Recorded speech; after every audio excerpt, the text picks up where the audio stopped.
Parang walang kababaihan na namimili, madam. Bawal ba babae dyan sa labas? Hindi naman bawal, madam. May mga babae na namimili, hindi mo lang siguro nakita. Kasi nga mga nakatalukbong sila, ha, diba? Kaya hindi mo nakita siguro o napansin.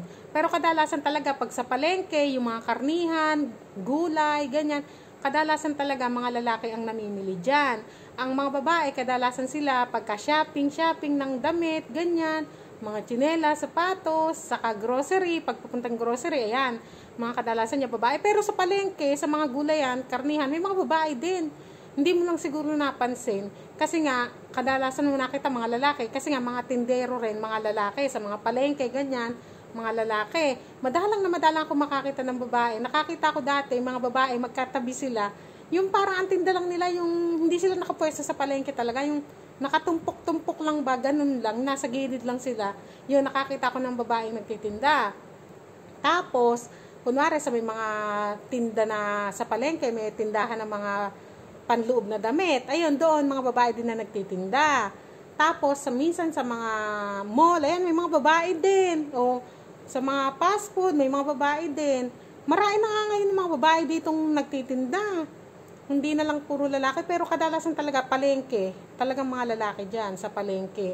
Sa mga mall, ayan, marami dyan babae. Sa mga restaurant, sa mga salon. Siyempre, puro babae, pagka salon ng babae, diba?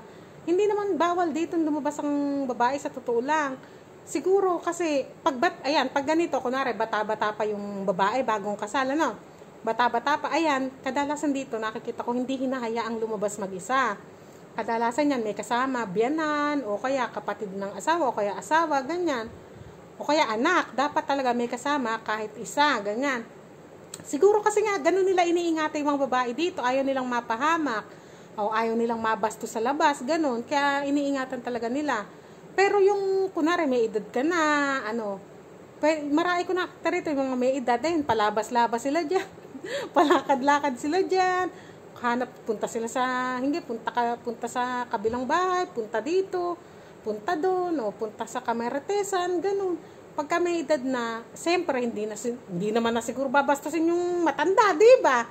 Hindi tulad nung bata-bata pa talaga, ayun, doon medyo maano sila, mahigpit talaga sila na hindi lalabas na pwedeng mag-isa, ganun. Kaya ako rin talaga pagka, kunwari nakasasakyan kami, o may kasama ako, hindi pwedeng wala. Pero ako pagka naka-scooter, syempre, hindi naman ako pwedeng mag-angkas, diba? O, ako lang mag-isa. Kaya pag lumalabas naman ako mag-isa, ay todo ingat na lang ako, diba? Hanggat maaari, hindi ako nakikipag-usap sa labas.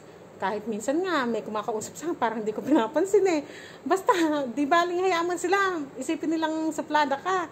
Mas maganda na yung nag-iingat, di ba? Kaysa baka mamaya, kung ano pa isipin nila, di ba? O, yun lang, madam. Minsan, mag-video ako, kasi, at saka pala, pakala kasi may babae, kunwari, nagbibideo akong ganyan, nagbibideo ako. Pag may babae kasi, ayan, nawala ng kuryente. Pag may babae kasi, inililihis ko yung camera para hindi sila makuhanan. Kasi nga, syempre, baka mamaya magreklamo, babae, di ba, bawal sa social media, ganyan.